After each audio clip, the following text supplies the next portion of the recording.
All right, so I've been working on the Athearn bay window caboose.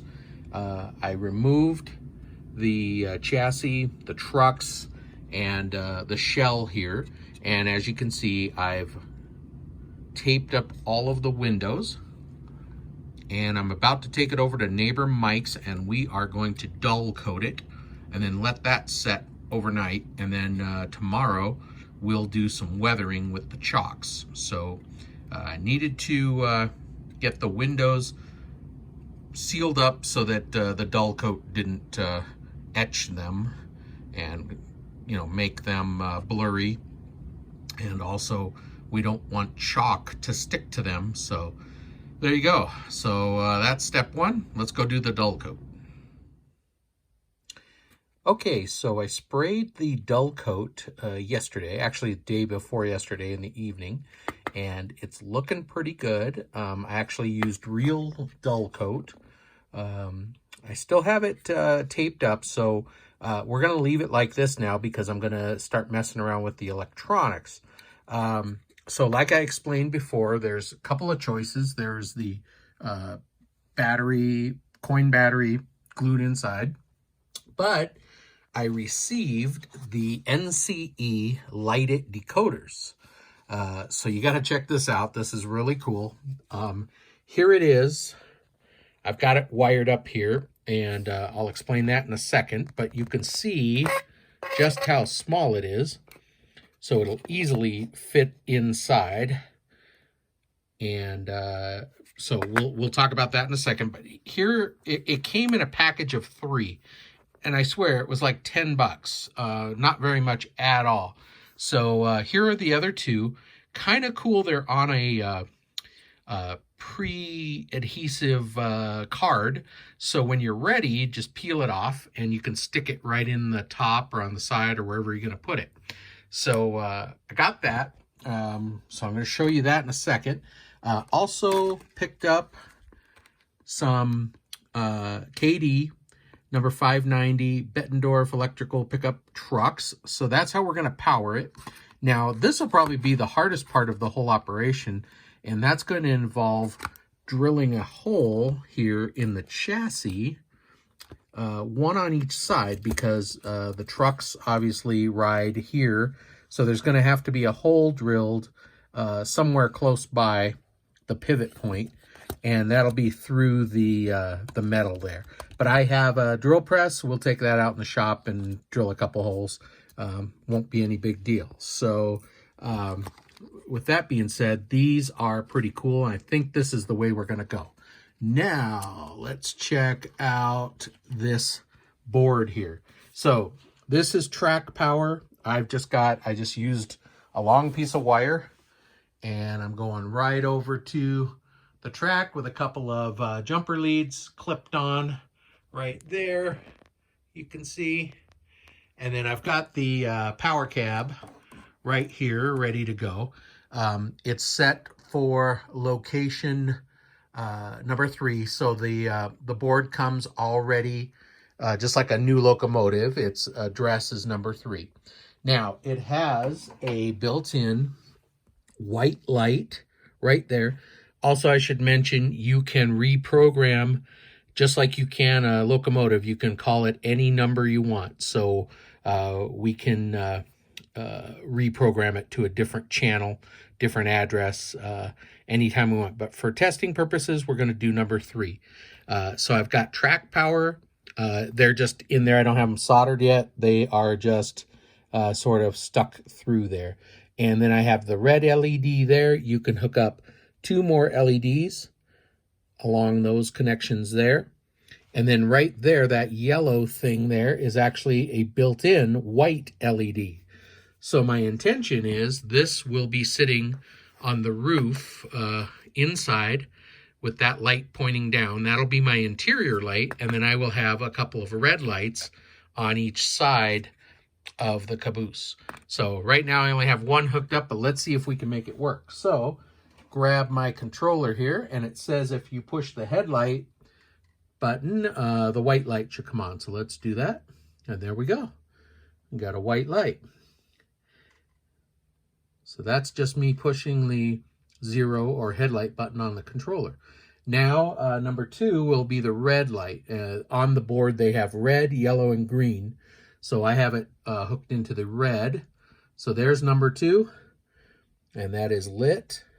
That's off. That's lit. And let's put on the headlight or the interior light at the same time.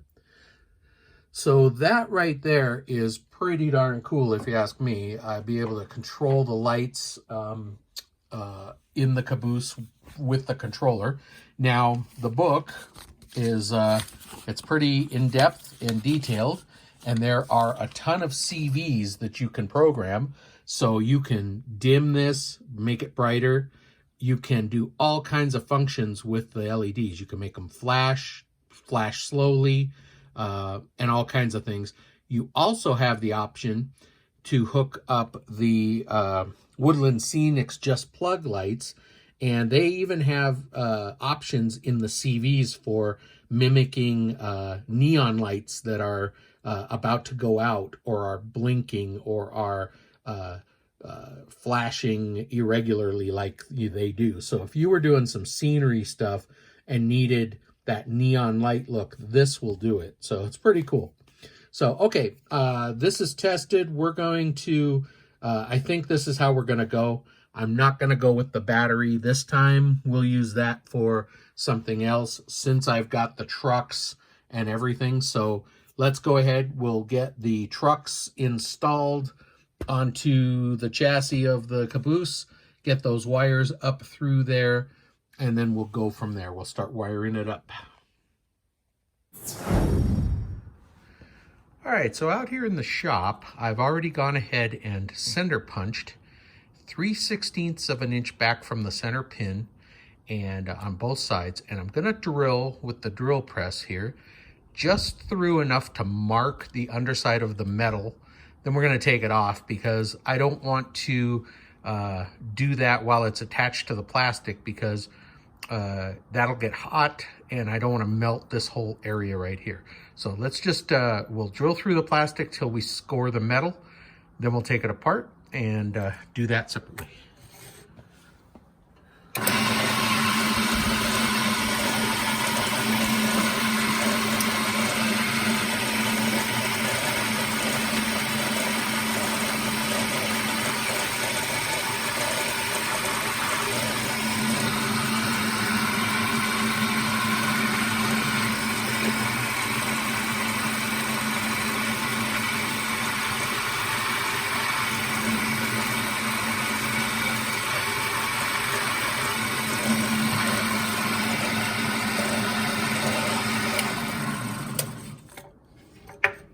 All right, let's take it over to the bench and see what we have.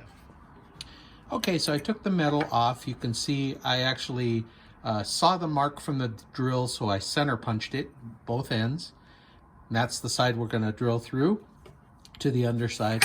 The specs call for a 5/32 drill bit, which is a little larger than I did on the underside because I didn't want to ruin that whole metal frame on the plastic part. So we'll go ahead and use the specs 5/32 and get that drilled up. So we use a little bit of cutting oil just because I don't know how this is gonna drill.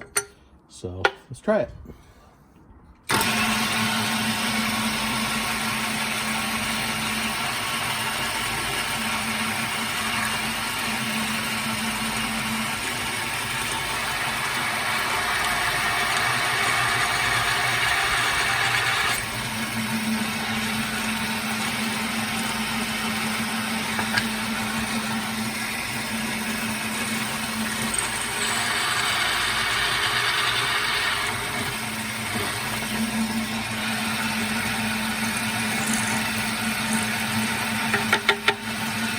All right, we'll go ahead and do the other side, and then I'll see you over on the bench.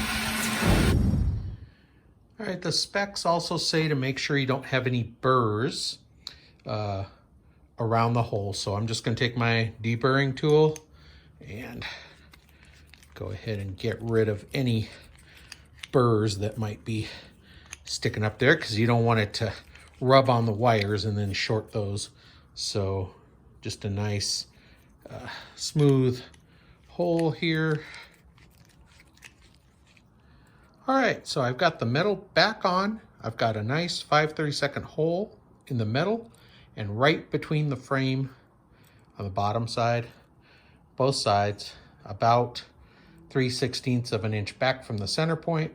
So that's where the wire is going to feed up through, and I deburred it so it's nice and smooth, and we're ready to take it inside and put the wires through. All right, just a quick test over here. I've got the trucks attached, wires through, and I went ahead and soldered them to the board.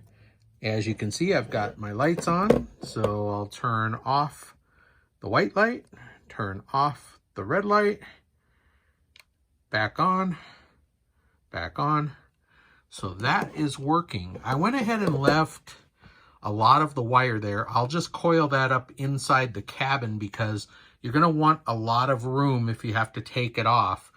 You don't want to be pulling the wires off. So next step will be locating and drilling the holes where we want these red lights to be on the shell, and then locating this up inside. We'll have to figure out a length of wire from where this is located to go to the PC board. So 2 lengths of wire for each LED. We'll get that soldered in, we'll get the LEDs mounted in, and then we'll mount the PC board. All right, here we are on the bench, and I've got the NCE lighted board connected. Everything is good. I've got lights there on the back side and on the other side. Now, because this is DCC, I can control which one is on. So depending on the direction it's going. Plus, like I said before, there's other functions. You can make them flash, you can make them stay on steady, you can do different things with them. There is a built-in white light right here on the board. That's going to be my interior light. I have it set for the brightest setting. So now what I'm going to do is tuck the wires in here. Now I purposefully left the wires long because when you need to pull the body off, you want to have long wires. You don't want stuff that, you can barely, get this thing off or moved. You want to be able to have access. So I left the wires long.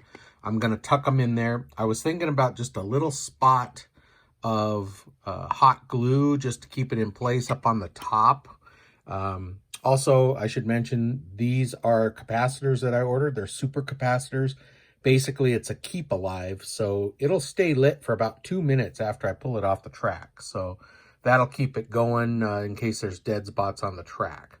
So where we're at now, I'm going to go ahead and tuck the wires in there.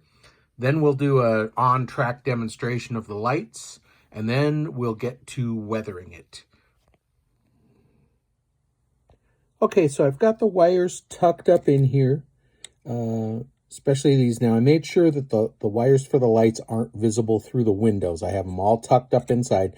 Now, I didn't hot glue them because I didn't want to have a trouble getting them out. But the only thing I hot glued was right here under this capacitor here along the wall there. So that'll keep it in place. Remember, this is the white light. That'll be the interior light.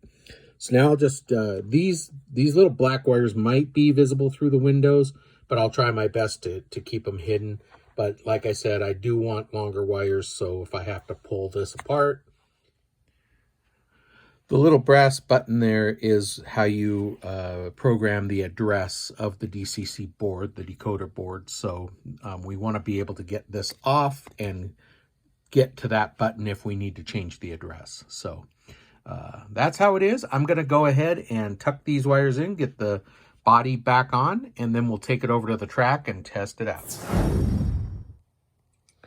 Okay, here we are. It's bright out and I've got the windows open, but you can see the light inside. Here is the steady red. That'll be the back. And then like I said, I also installed a red light on this end. Now I have it slow flashing. I'm going to have to look into what the rules are for trains of this era with lights, flashing lights. Not sure, but that's one of the CVs you can program to make that flash. I can make it stay on steady, or I can do one of 15 other options. So pretty cool, but there it is. So I'm going to do some just running around the track with it, and then we'll be doing some weathering on it. Just some slight weathering. I want it to look like the one I was borrowing from neighbor Mike.